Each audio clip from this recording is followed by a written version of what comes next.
Hello বন্ধুরা, তোমাদের সবাইকে জানাই আন্তরিক শুভেচ্ছা ও অভিনন্দন। আজ আমরা এই ভিডিও থেকে জানতে চলেছি অনিদ্রার হাত থেকে কিভাবে বাঁচা যায়। অন্ডেল ফিলিপত্রের মতে দিনমজুররা অনিদ্রার রোগে ভোগে না। আপনার কি ঠিক মতন ঘুম আসে না?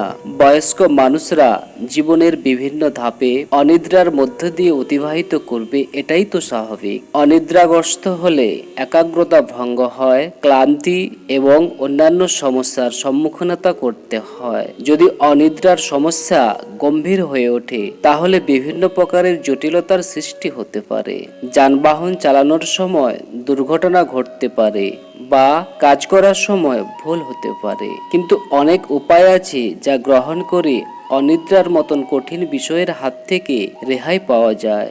এমন কিছু প্রক্রিয়া আছে যা গ্রহণ করলে কঠিন ঔষধ সেবনের হাত থেকে বাঁচা যায়। নাম্বার 1, নিয়মিত দিনচর্যার পালন করুন।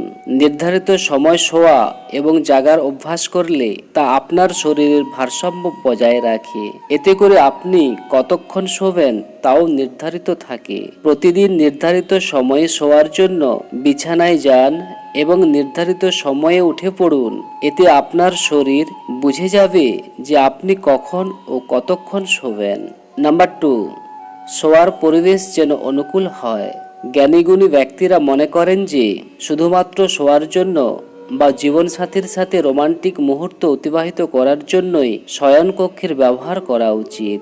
বিছানায় শুয়ে বই পড়লে বা টিভি দেখলে আপনার শরীর ঘুমের জন্য প্রেরণা পায় না, ফলে আপনাকে অনিদ্রার সম্মুখীনতা করতে হয়।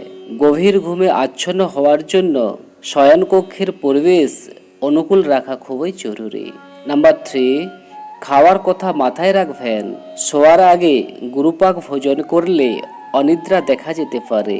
শোয়ার 3 ঘন্টা আগে খাবার খেলে আপনার ঘুম ভালো হতে পারে। এর সাথে আপনার চর্বিও কম হতে পারে, কারণ শোয়ার আগে শরীরের ক্যালোরি খরচ করাই বাঞ্ছনীয়। এছাড়া রাতে মশলাযুক্ত খাবার খাবেন না, কারণ এই ধরনের খাবারের ফলে পেট জ্বালা করতে পারে, ফলে ঘুম আসতে অসুবিধা হয়। শোয়ার আগে চা বা কফি খাবেন না। এই ধরনের পানীয় সেবনের ফলে অনিদ্রা দেখা যেতে পারে। মদ্যপানের ফলেও কিছু লোকের ঘুম আসে না। নাম্বার 4, ঘর আরামদায়ক করে তুলুন। শোয়ার ঘরে বা আশেপাশের ঘরে প্রচুর আলো থাকলেও ঘুমানোর অসুবিধা হতে পারে। নিজের ঘর আরামদায়ক করার চেষ্টা করুন। ঘরের দেওয়ালগুলির রং এমন হওয়া উচিত যাতে তা দেখলেই মন শান্ত হয়ে যায়। বিছানা ও বালিশ নরম হলে অতি সহজেই ঘুম এসে যায়। আপনি যদি এয়ার কন্ডিশন ব্যবহার করেন তবে সর্বদা ভারসাম্য বজায় রাখার চেষ্টা করবেন। খুব বেশি ঠান্ডা বা খুব বেশি গরম হলে ঘুমে ব্যাঘাত ঘটতে পারে। নাম্বার 5, শুয়ে থাকা ঠিক নয়। যদি বিছানায় শোয়ার পর ঘুম না আসে তবে অকারণে শুয়ে থাকা উচিত না। অকারণে শুয়ে না থেকে কিছু না কিছু করার চেষ্টা করুন। শয়নকক্ষ বাদ দিয়ে অন্য কোনো ঘরে গিয়ে ততক্ষণ বই পড়ুন বা টিভি দেখুন যতক্ষণ না ঘুম আসে। বিছানায় শুয়ে একদৃষ্টিতে ঘড়ি দেখলে চোখ থেকে ঘুম চলে যায়, কিন্তু বই পড়লে বা টিভি দেখলে খুব তাড়াতাড়ি ঘুম এসে যায়। নাম্বার 6, জলের মাত্রা কম করুন। কিছু লোক আছে যাদের ঘুম মাঝে মাঝে ভেঙে যায় এবং তারা মূত্র ত্যাগ করার জন্য বাথরুমের দিকে দৌড়ায়। এই ধরনের লোকেদের ঘুম ভাঙার পর আর ঘুম আসতে চায় না, তারা সমস্যায় পড়ে যায়। এই সমস্যার হাত থেকে বাঁচার জন্য রাতের খাবার পর জল কম পান করুন, ফলে আপনাকে মাঝে মাঝে বাথরুমে যেতে হবে না।